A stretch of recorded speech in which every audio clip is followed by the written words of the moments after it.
لا بعمي ركزوا على الأسئلة قبل أول ما تستلموها. ركزوا على أول ما تقراها من البداية، من بسم الله الرحمن الرحيم إلى والله ولي التوفيق.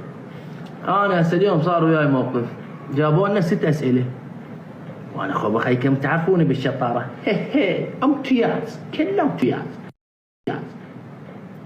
6 أسئلة وجابوها. تقول قضيتها وجاوبها كلهن، تقول ما جاوبتهن كلهن، تقول بس السؤال الأخير أنا مجاوبه صح، واروح للاستاذ يقول لي راح يترك لك السؤال الاخير. ليش؟ والناس يدري الاساتذه لا تتركوا لي السؤال الاخير، رجع ترى ما انجح.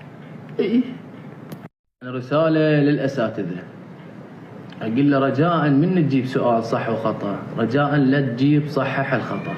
انا لو اعرف اصحح الخطا كان صححت اخطائي. انا شخص لو اعرف اصحح الخطا كان صححت اخطائي. فانت جايب لنا سؤال صحح الخطا، ويا ريت يجيب لك 5 نقاط صح و5 خطا. لا ويتو اي والله يجيب كل الخطا واحنا نصفن، نحط هاي خطا لا صح، نحط هاي صح لا خطا. ويتو حايرين من تجيبون صح وخطا بدون صحح الخطا. احنا انتظر من يمنا اهلا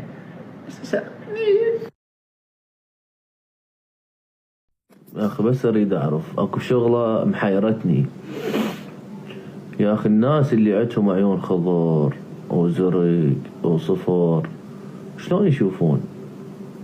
يعني نفس الشوف مالتنا لو يختلف؟ شارت كلها تقول لي أنا عيوني خضر وأشوف الدنيا خضراء، واحد يقول لي أنا عيوني زرق وأشوف الدنيا خضراء. إنه برسائل كلها تقول أنا عيوني عسلية، واحد يقول لي أنا عيوني سمائية، واحد يقول لي أنا عيوني برغندية. إنسان هذول اللي يشوفهم دول الحول وين؟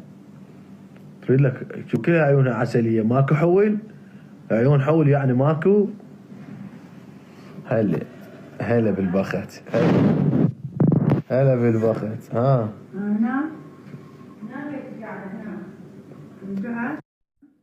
تعالي طبي. شنو مستحية؟ شنو هالجمال اللي فيك؟ يما هلا شنو الجمال؟ من امال وين راحوا؟ هل راحوا وعافوني؟ وين رايحة؟